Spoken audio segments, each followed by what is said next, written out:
तुमचे पैसे घेऊन मी पळून गेलो तर तुम्ही काय करणार आहात?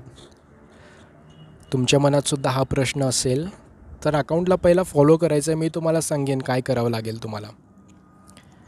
म्युच्युअल फंडमध्ये इन्व्हेस्टमेंट करण्याच्या अगोदर तुम्हाला एक अकाउंट उघडावं लागेल. त्या अकाउंटमध्ये तुम्ही इन्व्हेस्टमेंटला सुरुवात कराल आणि तो अकाउंट जर माझ्याकडून तुम्ही उघडलेला असाल तर शक्यता काय की मी तुमचे पैसे घेऊन पळून जाईन असं तुम्हाला वाटतं आहे ना, तर थोडं आपल्याला त्या ठिकाणी थांबायचं आहे, माहिती घ्यायची आहे. सर्वात अगोदर माहिती घेतल्याने तुम्हाला एक कॉन्फिडन्स येईल की म्युच्युअल फंड काम तरी कसं करतं आहे.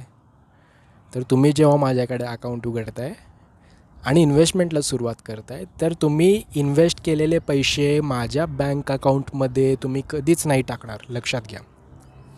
आपण जो फंड घेणार आहोत, मग ते SBIचा म्युच्युअल फंड असेल, टाटाचा म्युच्युअल फंड असेल, DSP म्युच्युअल फंड असेल किंवा निपॉनचा असेल, तर तुमचे पैसे त्या ॲसेट मॅनेजमेंट कंपनीकडे डिरेक्टली जाणार आहेत, लक्षात घ्यायचं आहे.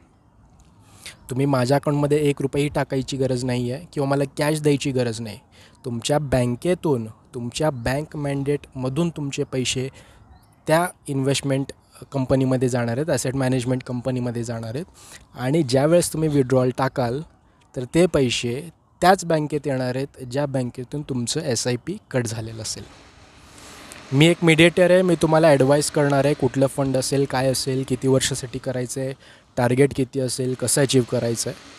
पण मी तुमच्याकडून ₹1ही चार्जेस घेत नाही. तुम्हालासुद्धा अकाउंट ओपन करायचं असेल, गायडन्स पाहिजे असेल, SIP करायचं असेल तर नंबर दिलेला आहे, आजच कॉन्टॅक्ट करायचा आहे, अकाउंट ओपन करून घ्यायचं आहे आणि इन्व्हेस्टमेंटला स्टार्ट करायचं आहे. Thank you very much.